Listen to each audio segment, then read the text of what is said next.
The weight of trust. They say trust is heavier than gold, easy to give, but hard to carry.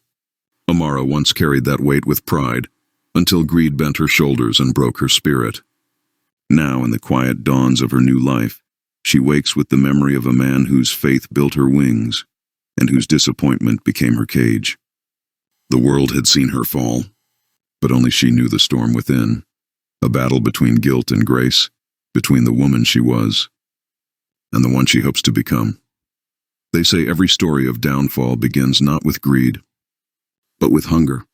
Not hunger for food alone, but hunger for meaning, respect, survival, and sometimes love. Long before her name was written in gold, before cameras followed her smile, before she sat beside governors and foreign donors, there was a girl named Amara, living in a servant's quarters behind a great mansion in Ikoyi, Lagos. Her days began before the sun rose, sweeping marble floors that never remembered her footprints, washing dishes that gleamed like moons under the kitchen lights. She ate whatever was left after the household had dined, sometimes a few grains of rice, sometimes nothing but water and prayer. The mansion belonged to Chief Tunde Adebayo, a man of vast empire, a billionaire whose name was whispered in boardrooms and printed in headlines. But Amara never knew that. To her, he was simply Oga, the man she cleaned after, the shadow behind expensive suits and silent cars, and yet, fate often hides its greatest miracles in the smallest acts of humanity. One rainy evening, as Amara walked home after a long day, she heard the screech of tires and a crash that tore through the silence of the street. She dropped her basket and ran, her bare feet splashing through puddles until she saw it. A black SUV, smashed against a light pole, steam rising from its hood. Without thinking, she pulled open the door. The man inside was bleeding, unconscious, his phone blinking with missed calls. She screamed for help, but no one came, so she dragged him out herself, her hands trembling, her back straining against the weight. She didn't know his name, didn't care about his suit or his watch. She only saw a human life slipping away. When the ambulance arrived, she disappeared quietly into the rain, never expecting anything in return. But destiny was watching, and so was Tunde Adebayo, the man whose life she had just saved. Days later, when he regained consciousness and learned that his rescuer was a housemaid who had asked for nothing, not even recognition, something shifted inside him. In her selflessness, he saw something pure, something the world of wealth had long made him forget. She gave everything, he told his confidant, and wanted nothing. How can such goodness still exist in a world so hungry for gain? And from that moment, a seed was planted, a seed called the Amara Foundation. He built it in her name, funded it with millions, and placed her at its heart. You have known hunger, he told her gently. Now help me feed others. Amara wept that day, not from pride, but from gratitude so deep it hurt. For the first time she felt seen, worthy, chosen by fate itself. But as the foundation grew, as cameras flashed and wealth poured in, the same hunger that once made her humble began to twist into something else. She forgot the girl who once ran through rain to save a stranger. And in her reflection, she saw not the servant, but the queen she thought she had always deserved to be. Soon came the small lies, the reallocation of funds, the lavish gowns bought for representation, the quiet belief that she deserved a little more. And as the narrator's voice whispers, the road from gratitude to greed is paved with excuses. When the truth emerged, it did not roar. It whispered through papers, numbers, missing accounts. Then the whisper became noise, and noise became judgment. The same world that once praised her turned its cameras the other way. And when the handcuffs finally closed around her wrists, the echo of Tunde's words haunted her like a curse. Keep it pure, Amara. Keep it pure. In prison, the silence was cruel. She counted days like debts she could never repay. The cell walls smelled of sweat and regret, and every woman around her carried her own story of failure. But sometimes, the lowest place becomes holy ground. Because only there, stripped of everything, can a soul begin to see what it truly is. Amara began to remember. The accident, the man she saved, the kindness that birthed her destiny, and suddenly she realized she had betrayed not just Tunde, but the very act of goodness that had once defined her. Maybe, she whispered to herself one night, I was never meant to carry the name of gold. but the weight of trust. When her sentence ended, she walked out quietly. No cameras, no speeches, only the sound of her footsteps against the gravel road and the whisper of a new dawn. Life was simple again. She rented a small room, washed her own clothes, and began volunteering at a local shelter, sweeping floors, distributing food, teaching children to read. She refused to take credit for anything. To her, humility was no longer a word. It was survival. Sometimes she thought of Tunda, of his silence, of whether he still thought of her with bitterness or pity. And that thought burned deeper than any punishment, because she knew Tunda's trust had been the most precious gift she ever received, and she had broken it. But she also knew one truth that kept her moving. Even a broken vessel can still carry water. If it learns to be whole again. Months passed. The city forgot her scandal, the headlines moved on, but she kept working quietly, helping one soul at a time. She believed if she could change even one life with honesty, she might finally be worthy again of the trust she once betrayed. And in her journal, she wrote a single sentence every night. To repay kindness is to live it. That sentence became her new foundation, not of buildings or banners, but of heart and humility. She began saving money from her small job, every coin like a prayer for redemption. Then, one morning, as the sun rose over the Lagos skyline, she looked at her reflection in the window and smiled, not with pride, but peace. Because she had decided what she must do next. She would rebuild what she destroyed. Not for fame, not for forgiveness, but for truth. A new foundation not for herself, but for him. The Tunde Foundation. The sun rose quietly over Lagos, a faint gold brushing against the rooftops, washing the city in its early light. People moved as they always did, buses rumbling, street vendors calling, markets waking. But somewhere near the edge of the water, in a small, crumbling apartment above a bakery, Amara sat on the floor, her hands wrapped around a cup of lukewarm tea. There was no makeup now, no soft silk sheets, no staff waiting outside the door. Just her and the silence, and the scent of yeast rising from below. She breathed deeply, letting the aroma remind her that life, like bread, rises best after it has been kneaded by hardship. Every morning began the same way. A short prayer, a walk through the narrow street where children ran barefoot, a stop at the local women's shelter where she volunteered. She didn't introduce herself as Madame Amara, the once famous philanthropist. She was simply Auntie Mara, the quiet helper who washed pots, served food, and smiled with her eyes more than her lips. In the shelter's small classroom, she taught young girls how to read, girls who reminded her of herself, eyes bright but futures uncertain. They loved her for her gentleness, unaware that their teacher was once the woman whose name had graced billboards across the nation. But every time she saw their hungry faces, something inside her whispered, "You owe the world more truth than you once gave." And so she worked, quietly, steadily, like a seed pushing through the soil toward light. The shelter was alive with small chaos, chatter, laughter, the scrape of plates. Amara moved through it all like calm water, her scarf tied loosely, sleeves rolled up. Beside her, Mama Bisi, the same woman who had shared a cell with her, ladled porridge into bowls. "You've changed, my daughter," Mama Bisi said softly. Amara smiled faintly. "Change comes easy when there's nothing left to lose," the old woman chuckled. "Or when there's everything left to learn." Amara paused, her eyes catching the sunlight spilling through the window. "Maybe both," she whispered.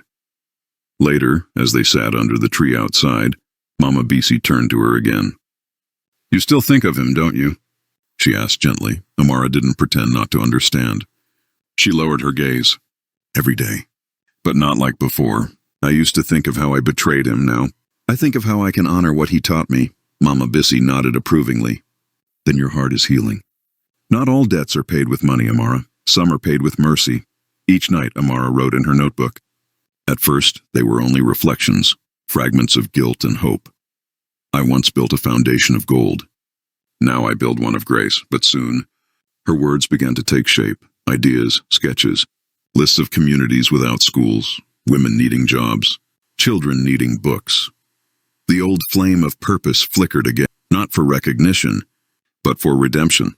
One night she paused mid-sentence, looked up at the ceiling and whispered, Tunde trusted me once.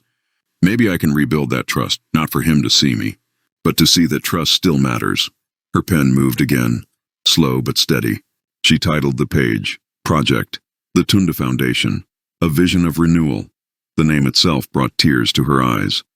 She wiped them quickly, whispering a prayer over the ink before it dried. For the first time in years, she slept with peace instead of regret. The next morning, she began her journey. Not to gala halls or luxury hotels, but to local businesses, small offices, and community centers. She carried a worn folder, filled with proposals written in neat, hopeful handwriting. Her goal was simple: to raise enough to start a small program for widows and children under the new foundation. But the doors closed quickly. Some recognized her face and whispered. Some didn't and ignored her. Others remembered the scandal and turned her away. Each rejection stung like fresh rain on a wound. One afternoon, a shop owner laughed openly. "Amara, you? The one who stole from your own charity? And now you want to start another?" Her throat tightened. She wanted to defend herself, to explain, but she only bowed her head. "I understand." She walked away silently, the folder pressed tightly to her chest. Later, as she sat by the roadside, her eyes filled with tears. The city moved around her, indifferent, impatient. But then she saw a little girl nearby, selling oranges, barefoot, thin. Amara reached into her purse and bought 3 oranges. "Paying double. Keep the rest," she said softly. The girl's eyes lit up.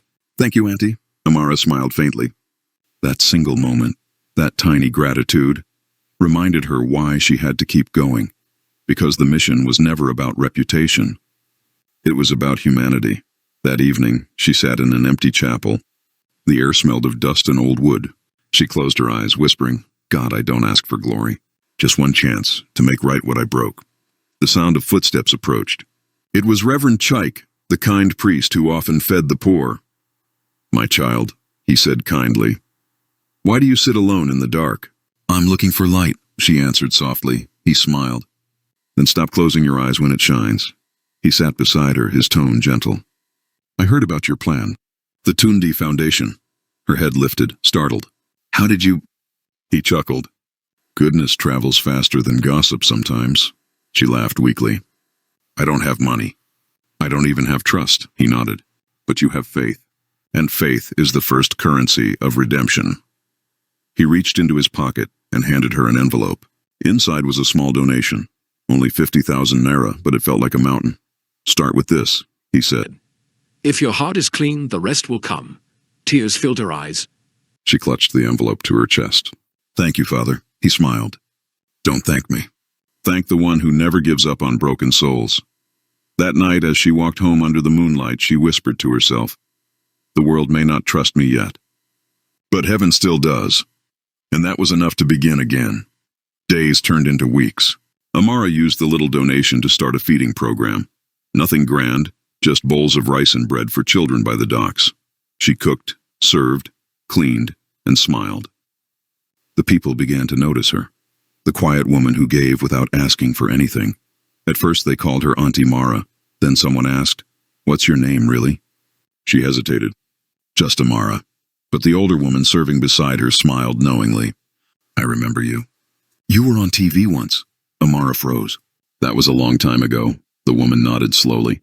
"People fall, but not everyone stands again to serve." And from that day, whispers began. Not of scandal, but of renewal. The girl who once failed has returned. The thief is now feeding the hungry. The sinner is serving again. It wasn't fame, but something purer, respect reborn through humility. In her journal that night, she wrote, "Every soul deserves a second chance, even mine. The Tunde Foundation will rise, not from money, but from mercy." And as she closed the notebook, a quiet smile crossed her lips. Because she knew this time, she wasn't chasing gold. She was rebuilding trust. The world rarely notices when good begins quietly.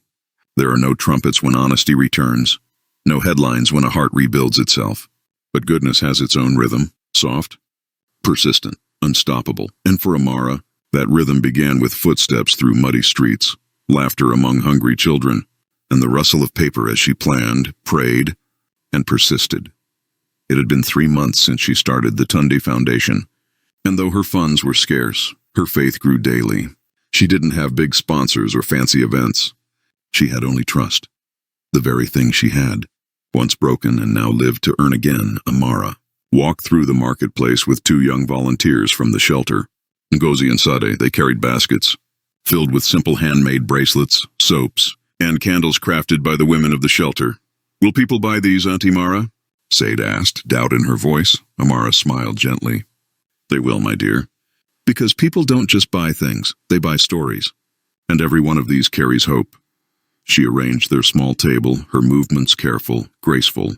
Soon, passers-by began to stop, curious about the hand-painted sign that read, "Made by the Women of Hope. Every purchase feeds a family."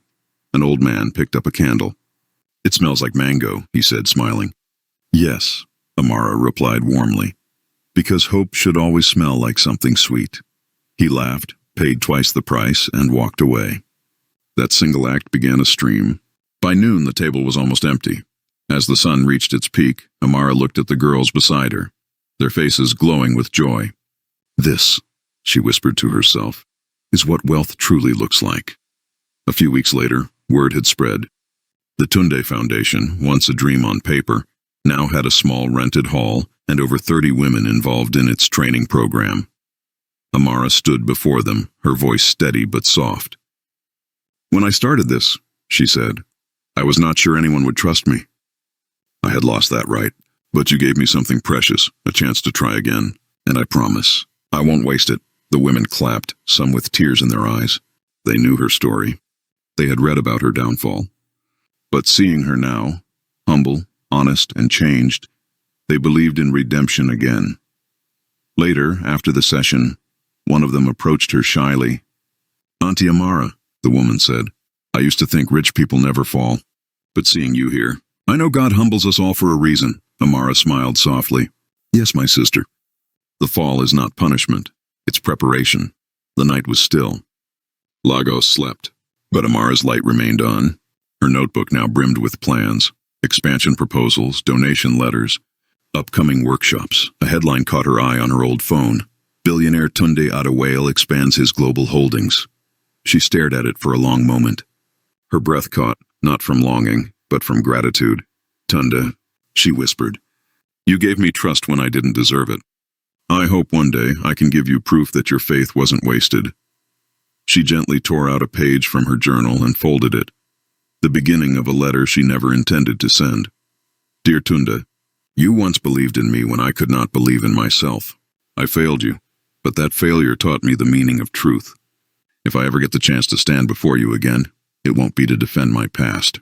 It will be to thank you for teaching me how to build a better future."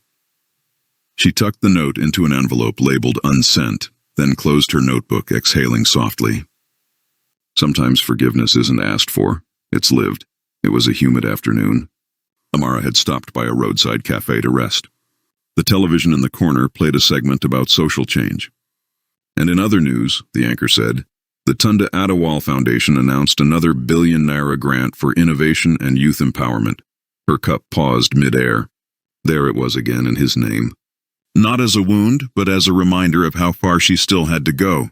She smiled faintly. "He's still changing lives," she whispered. Then, as if fate had timed it, the anchor added, "Meanwhile, a small new charity called the Tunde Foundation, started by a former volunteer of the Amara Foundation, is gaining attention for its grassroots work in Lagos communities." Her eyes widened. The cafe owner turned up the volume. The camera cut to footage of her, blurry, distant, but unmistakably her distributing food to children by the docks. The anchor continued. "The woman behind the project says it is inspired by the very man whose name it bears, a tribute to trust and second chances." The people in the cafe began murmuring. "That's her, isn't it? The same Amara. She's helping again now?" Amara quickly lowered her gaze, her heart racing, half fear, half relief. The truth was out. But this time it didn't come as a scandal. It came as redemption. She paid for her tea and walked out quietly, her lips trembling with a silent prayer. "Thank you, God." Not for fame, but for faith restored. Miles away, in a tall building overlooking the city, Tunde Adewale sat alone in his office. The same news report played on his large screen, his eyes fixed on the image, her image. Amara, serving food, her face tired but peaceful. He turned off the sound, but couldn't turn off the memories. The night she saved him, the day he hired her, the betrayal, and the silence after her arrest. For a long moment he said nothing. Then he leaned back, whispering to himself. So she found her way back. His assistant knocked gently. "Sir, shall I finalize the investor call?" Tunde's voice was distant. "Not yet." When the assistant left, he replayed the clip once more. This time he didn't see the woman who disappointed him. He saw the same brave girl who had risked her life to save his. The girl who had nothing to gain. A faint smile touched his lips. "Maybe," he murmured, "forgiveness isn't something we give. Maybe it's something we realize we already had." He turned his gaze toward the city lights, unaware that destiny was already weaving their paths together again. Months passed. The foundation flourished. Media houses began calling. Small donors turned into large ones. Her name, once stained, began to shine again, not with gold, but with grace. The first annual Tunde Foundation charity event was approaching. Amara wanted it to be more than a celebration. She wanted it to be a symbol of change. As she typed invitations, her heart beat faster. She paused before one name, Mr. Tunde Adewale. Her fingers hovered over the keyboard. Could she dare invite him? A wave of doubt washed over her. What if he still despised her? What if her letter was ignored? But then she remembered the man he was, kind, thoughtful, and just. And she whispered, "If forgiveness is real, it should be tested." She typed slowly, "Dear Mr. Tunde, you once believed in me when the world did not. I failed that belief, and for that I owe you an apology only my actions can express. I write to invite you, not to honor me, but to see what your trust created. The Tunde Foundation stands as proof that goodness never truly dies. If you choose to come, you will not find the woman you once knew, but the one you helped her become. With gratitude, Amara." She printed the letter, folded it neatly, and placed it in a gold envelope. The same gold that once blinded her, now symbolizing redemption, she whispered over it, "Let this letter carry peace." Then she walked out into the night, under the moon that had watched her fall, and now watched her rise. The letter took 2 days to arrive. By then, Tunde was preparing for a business trip to Ghana. His assistant dropped the envelope on his desk. "Sir, this came by courier. No sender name. Just says it's important." Tunde opened it, scanning the elegant handwriting. By the second line, he stopped reading, not because of anger, but because his heart suddenly felt lighter. He placed the letter down gently, whispering to himself, "So, Amara, you did rebuild after all." He closed his eyes, letting a quiet smile appear. There was no bitterness left, only a deep, reflective calm. "Cancel my trip," he said suddenly. The assistant blinked. "Sir? Cancel it. I think it's time I attend an event, one that might matter more than any deal." As the city lights flickered outside, two souls, once broken by misunderstanding, began moving unknowingly toward the same place, guided by fate and the quiet hand of forgiveness. Her voice echoes, "We cannot rewrite our past, but we can reframe our tomorrow." And maybe, just maybe, those who believed in us once will believe again. The night had come, the one Amara had spent a year building toward. Lanterns floated above the garden hall like golden fireflies, and the air shimmered with soft music and laughter. The Tunde Foundation Charity Gala was finally real. Guests arrived in shimmering gowns and sharp suits. Cameras flashed, glasses clinked, and the world, once her judge, now called her the woman who rose again. But inside Amara's heart, a storm brewed quietly. Every step she took across the marble floor echoed with memory. The office where she first betrayed trust, the cell where she repented, the shelter where she began again. And now, this night. A night that might decide whether the man whose name graced her foundation would ever see her as worthy again. Her dress was not designer. It was plain, modest, elegant. White, like forgiveness. Ngozi entered, smiling nervously. "Auntie Mara, the hall is full already. Everyone's asking about you." Amara turned, her voice calm but fragile. "I'm coming. Is everything ready?" "Yes," Ngozi replied. "Except the special guest. He hasn't arrived yet." Amara froze slightly, though she didn't show it. She looked at her reflection. The same face that once appeared on scandalous headlines, now serene, matured. "Maybe he won't come," she whispered. Ngozi touched her shoulder. "Then you'll still have done something great, Auntie. Forgiveness isn't about who sees it. It's about who feels it." Amara smiled faintly. "You sound wiser than your years." Ngozi laughed. "You taught me." As Amara stepped toward the door, she paused for a moment, inhaled deeply, and whispered under her breath, "God, if he's here tonight, give me strength not to crumble." The murmurs began even before he entered. "Tunde Adewale is here." "The Tunde?" The crowd shifted, photographers poised, whispers growing like wind before a storm. Tunde walked in quietly, composed, but his eyes carried a weight, one that no wealth could erase. He greeted a few guests, shook hands politely, and then paused near the entrance of the main hall. His gaze swept the room. Chandeliers, flowers, laughter, and then stopped. There she was, Amara, standing at the stage, speaking to volunteers, unaware he'd arrived. For a long moment he said nothing. He simply watched, not as a businessman, not as a benefactor, but as a man seeing a ghost of his own past made flesh.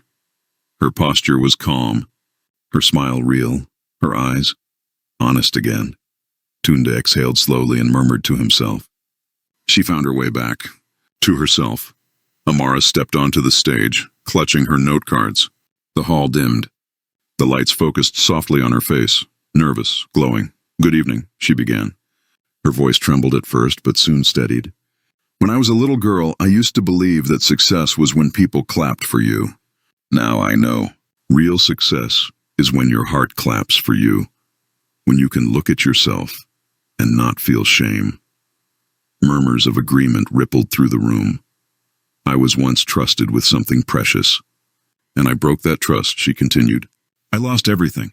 But even in my darkest days, I remembered one truth. Kindness does not die because of our mistakes. It only waits for us to become worthy of it again." The room fell completely silent. She swallowed hard and glanced toward the back of the hall, and her heart skipped. Tunde was there, still, quiet, watching. Her hands trembled slightly, but she steadied them. "I named this foundation after a man whose kindness changed my life. He taught me that generosity without humility is noise, and forgiveness without honesty is hollow. Tonight I do not stand as someone who succeeded. I stand as someone who learned." The crowd broke into applause, slow, rising, heartfelt. But Amara wasn't done. Her eyes locked on Tunde's across the room. "And to the one who gave me my second chance, I say thank you. You may never know how your mercy shaped my soul. But tonight, I hope my actions speak louder than my apologies." The applause thundered. Tunde lowered his head slightly as if the words had struck somewhere deep. The event had ended, guests mingling over desserts and laughter. But Amara stepped outside, seeking air. The garden was quiet except for crickets and the soft rustle of leaves. She stood by a fountain, her reflection rippling in the water. Behind her, a voice spoke, deep, calm, familiar. "You always did prefer the quiet after the noise." She froze. Slowly she turned. Tunde stood there. For a heartbeat, neither spoke. Then Amara lowered her gaze. "Sir, I didn't think you'd come." "I wasn't sure I would," he admitted. "But something told me I should see what you've built." She nodded, unable to meet his eyes. "I didn't build it alone," she said softly. "I built it with your faith, the one I betrayed." Tunde took a step closer. "Amara, trust isn't fragile because it breaks. It's fragile because it takes courage to rebuild. And you've done that." Her breath trembled. "Still, He raised his hand gently. "You don't owe me an apology anymore." His voice softened. "You already said it. By who you've become." Tears welled in her eyes, but she smiled faintly. Then, "Thank you, sir." Tunde's eyes lingered on her, proud but quietly emotional. "Don't thank me. Thank yourself for not giving up." The camera circles them slowly. Two silhouettes beneath the golden light, years of silence melting into forgiveness. They sat in silence for a long while. Finally, Amara spoke, voice fragile but honest. "There were nights in prison when I hated myself for making you lose faith in me, and in others like me. I thought, Maybe you believed poor people were not worthy of trust. Tunde turned toward her. If I ever thought that, it was for a very short time. You reminded me that kindness should not depend on class, only on courage. She looked at him, eyes shimmering. I named this foundation after you because I wanted to remind the world that kindness comes from the heart, not the pocket. But tonight I realized something else. It's not your name that made this foundation great. It's your example. He smiled faintly. Then I'm honored. Silence lingered again, comfortable this time. The night air was cool. The city hummed in the distance. Finally, Tunde rose. It's getting late. My driver's waiting. He turned, but paused midway. Amara stood too, her voice barely above a whisper. Would you Ever come again? To see how the foundation grows? He smiled. Calm, kind, mysterious. Perhaps. I think our story isn't finished yet. Their eyes met for a final moment. Something unspoken, soft as moonlight, passing between them. Then he walked away, leaving her by the fountain, watching his car fade into the night. Maybe forgiveness isn't an ending. Maybe it's just the beginning of a new kind of love, the kind that heals without asking. Some wounds close quietly. No apologies shouted, no promises made, only a quiet recognition that both hearts have learned. And when the pain finally sleeps, trust awakens, reborn. The gala had ended, but for Amara, something deeper had begun. That night did not feel like closure. It felt like rebirth. For the first time in years, she slept peacefully. No nightmares of betrayal, no echoes of courtroom whispers, only calm. Forgiveness had freed her heart from its own cage. People greeted her now, not with suspicion, but respect. Mama Amara, you're going to work early again, one woman called. Amara smiled. If we don't start early, how will the children eat? She bought fruit from an old man whose stall she once passed silently. Now she stopped, talked, listened. It wasn't charity anymore, it was community. Will Amara accept the feelings she's too afraid to name? To find out what destiny holds next. Subscribe now and stay tuned for episode 4, The Whisper of Hearts.